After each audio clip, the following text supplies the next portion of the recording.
The light was honey-colored that evening, pouring down like spilled syrup from a broken sky.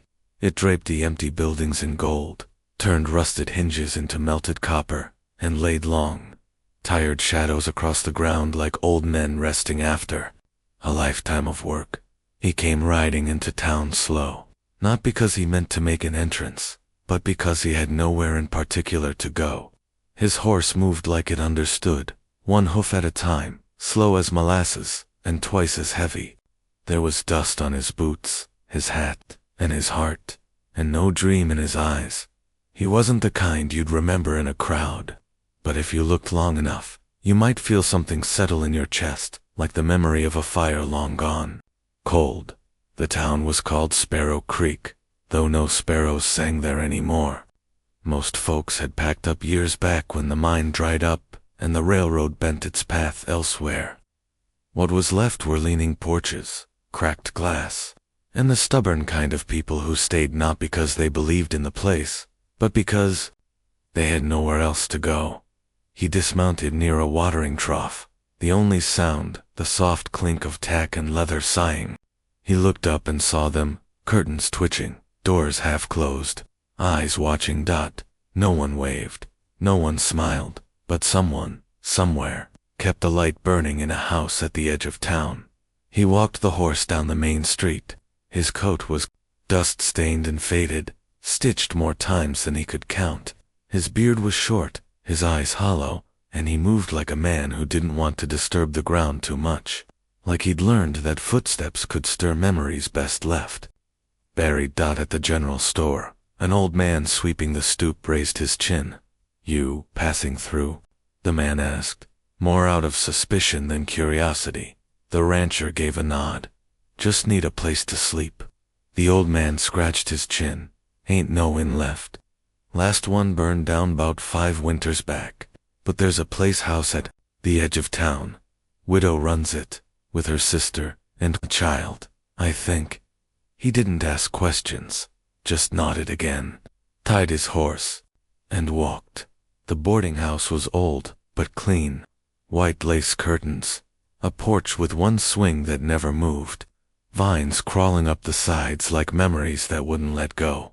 He knocked. The door opened, slow. A woman stood there, hair tied back, apron smudged with flour, eyes sharp, but tired. Late 40s maybe, the kind of face that had known love, war, and the quiet ache of both passing through her life like a wind she couldn't hold. "You looking for trouble?" she asked, straight to it. "No, ma'am, just a bed." She stared at him, long and hard, then stepped aside. The inside of the house smelled like bread, old pine floors, and something sweet, maybe lavender soap or lemon balm. It was warm but quiet, a quiet that wrapped around your bones and whispered, "Hush now, the world won't find you here." A younger woman passed through the hallway, barefoot, holding a basket of linens. She didn't look at him, but he felt her presence like a flicker of flame. Early 30s maybe. Her eyes were a storm she kept behind her lashes. Later, he'd learn she never let men stay more than one night. Later still, he'd learn why. But that night, she said nothing, just moved past him, graceful as rain slipping down a window pane. A child peeked from behind the stair rail, no older than 8, maybe 9. She didn't speak, just looked at him with eyes that had seen too much for their age, then disappeared like a ghost, afraid of being real. They gave him a room upstairs.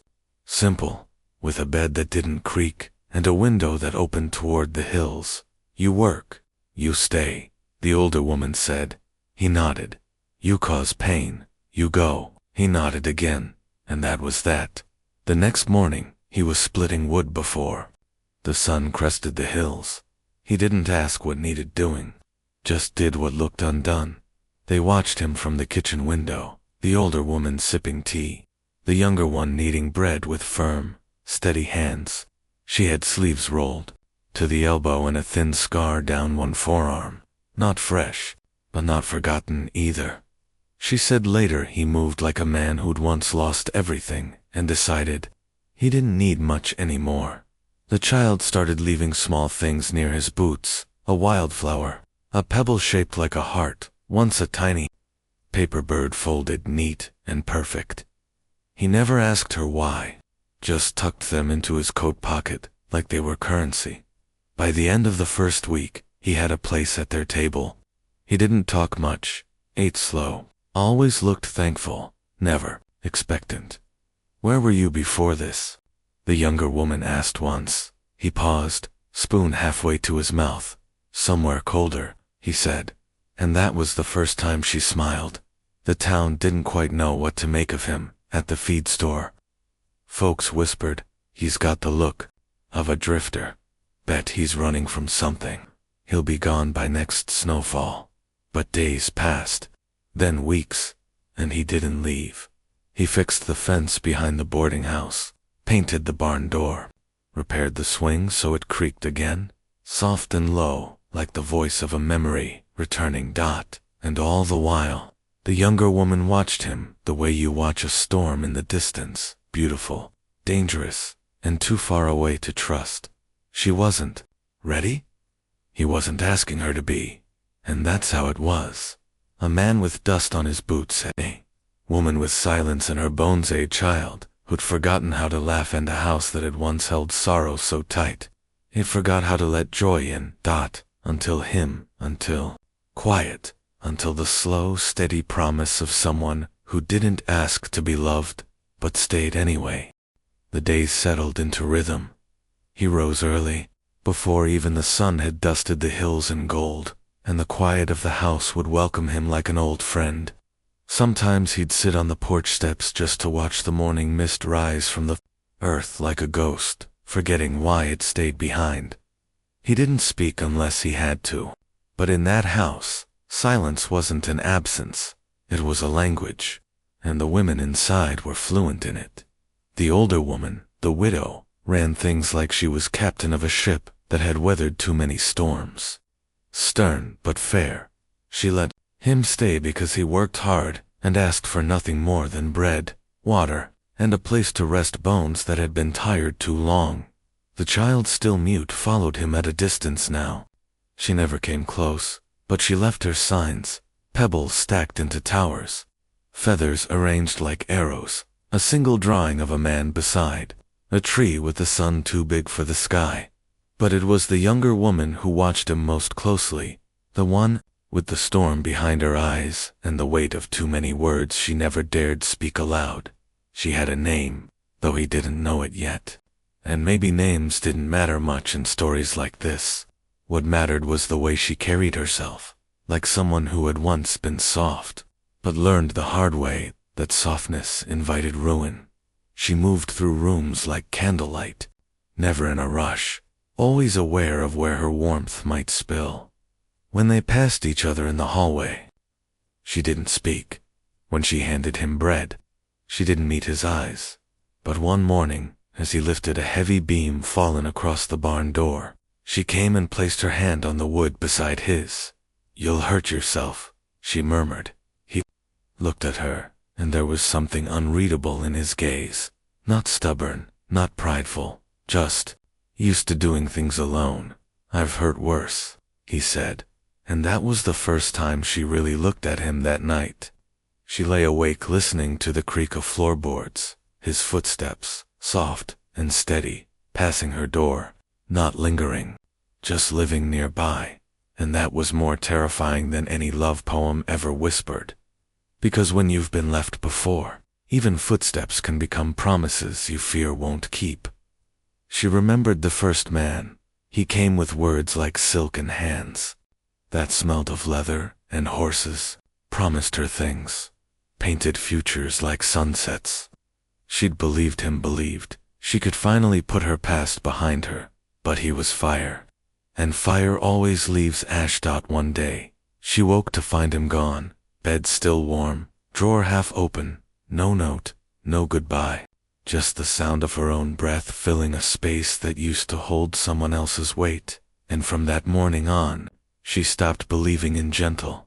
So when this rancher showed up, this man of silence and strong hands and eyes that didn't wander, she didn't know what to do with him. He didn't flirt, he didn't linger, he didn't try, and maybe that's what made him dangerous. Because some men win you over with charm, but the quiet ones, they make you forget to build walls in the first place.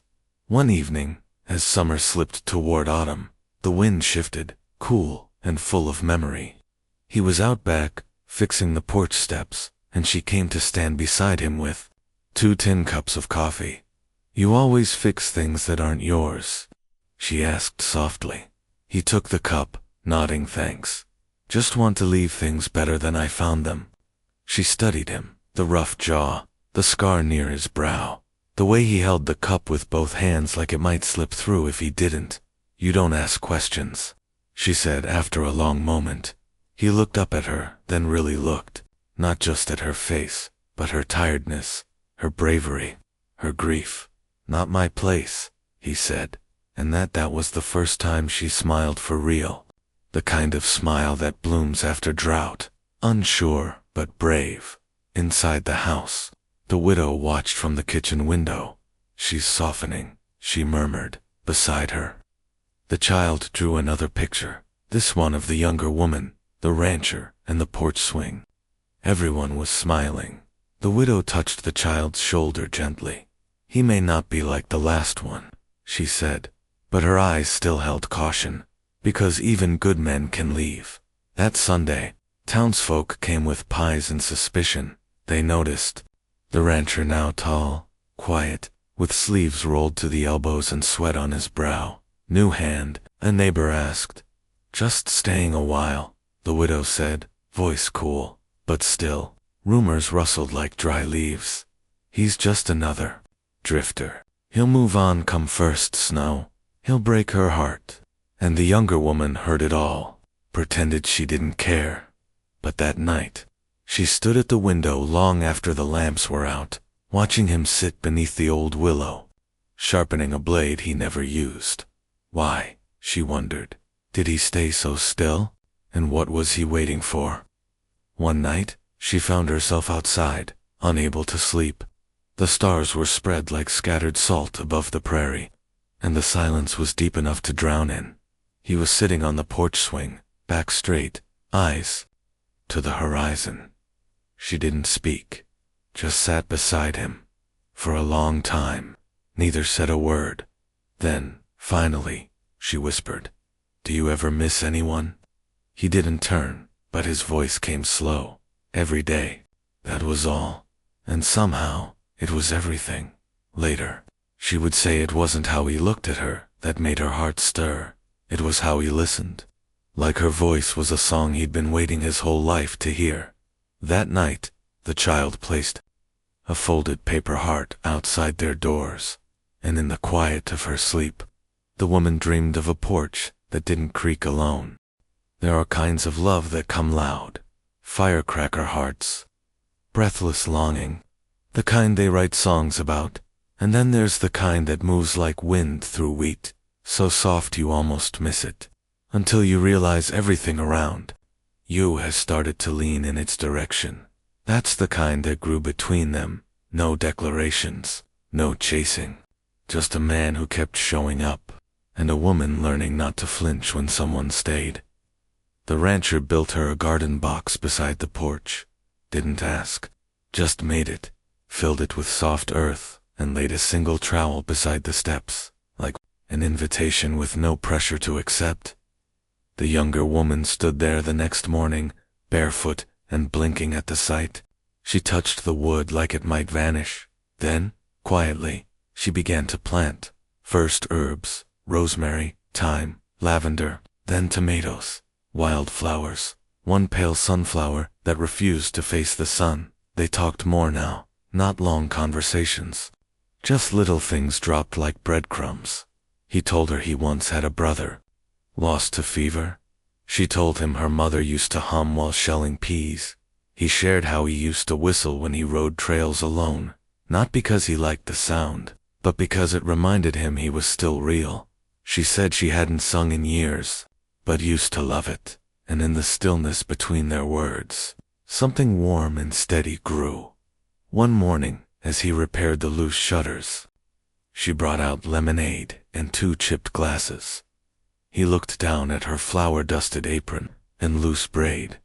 She looked up at his calloused hands and the sunlight caught in his hair. Neither said a word about how lovely the other looked in that moment, but the breeze seemed to linger just a little longer before passing by. That afternoon, he found her behind the house, kneeling by the child's old wagon. It had lost a wheel, and the girl had gone quiet again. She was crying, silent tears, the kind you pretend aren't happening. He knelt beside her without a word. Together, they fixed it, carefully, gently. When they finished, the child peeked from the window and smiled, just the corners of her mouth. And for the first time, the rancher reached out and touched the woman's hand, not as a lover, but as someone who wanted her pain to feel less alone. She didn't pull away. That night, he stayed out on the porch swing. She joined him again. They watched the moon rise, slow and sure, like it had nowhere else to be. She asked, soft as moth wings, "Why haven't you left?"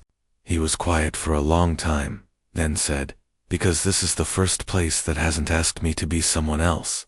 She didn't answer, just rested her head on his shoulder, and for once, her heart didn't race with fear. The widow noticed. Of course. She said nothing, but she washed an extra mug each morning now, and left bread out, warm and fresh from the oven. The child began drawing again, pictures full of wildflowers, birds, and a house with smoke curling like ribbon from its chimney. But not all hearts in town were ready to welcome change. At the feed store, a rancher named Carter leaned on the counter and asked too many questions. "You think he's staying for good? Doesn't seem like the marrying kind. She'll just get hurt again." Word reached the boarding house, and the younger woman, who had begun to bloom, felt the old walls rising again. That night, she pulled back from him just slightly, her eyes guarded. He noticed, didn't press, but the quiet between them felt heavier than usual. Then came the letter. A man from across the county, well off, landowner, full staff, heard about the rancher's skill with horses and tools, offered him work, better pay, a cabin of his own, a place he could build, something for himself. The widow handed him the envelope at breakfast. He read it slow, folded it once, said nothing. But the younger woman saw it, that flicker in his eyes, the quiet pull of a life he'd once thought he wanted. She didn't cry, didn't ask him to stay, didn't even mention it, just went about her day with hands to steady and a heart that felt like it had been dropped once more onto cold stone. That night, she didn't come out to the porch, and he didn't knock on her door. The child left something outside his room, a drawing of him standing with the 2 women and herself, beneath the old willow, the house behind them, smoke rising from the chimney, and above them, one word written in block letters, "Steed with the next morning." He was gone. The ranch was quieter than it had been in weeks. The wind sounded different. The swing didn't move. The garden box looked lonely. She didn't speak, just stood by the window, hands gripping her apron, waiting for nothing in particular. By nightfall, the stars blinked out across the sky like eyes too tired to stay open. Then came the sound. Hooves on dirt, slow, steady, familiar. She didn't move, didn't dare hope. The door creaked, and there he stood, dust on his boots again, hat in his hands.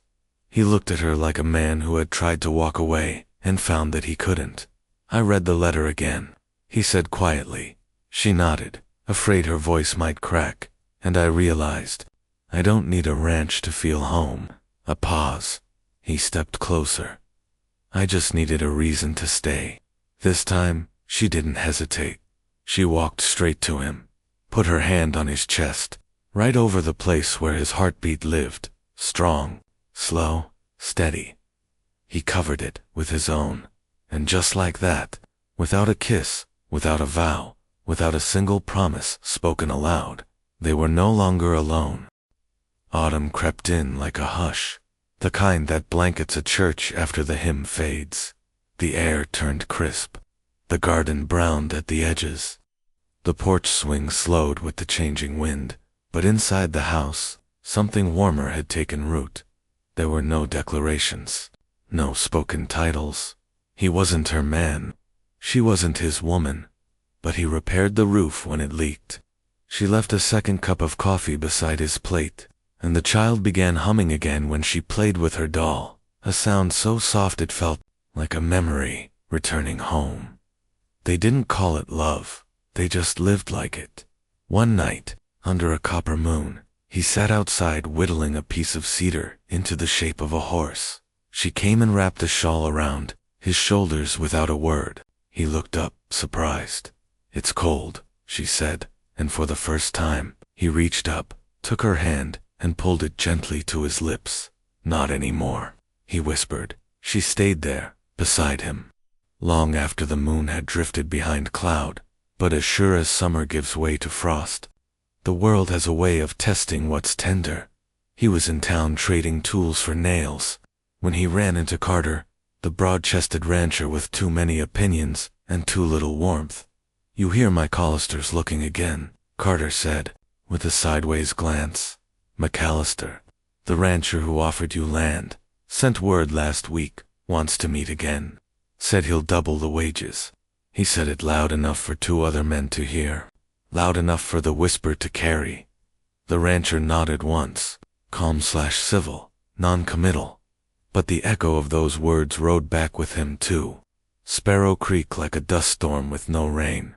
He didn't tell her about the second offer, but she felt it in the way he lingered longer at the fence line, in the silence between sentences that used to be easy, in how he touched the doorframe one night, before walking into the house like a man trying to remember how a place felt before it stopped being his. She didn't ask him to stay, didn't beg, didn't cry, just worked a little quieter, smiled a little less. The child stopped humming.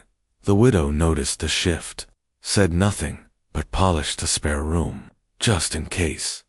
Then came the morning. He didn't rise early, didn't join them for breakfast. His boots were by the door, his coat gone, his saddlebag missing.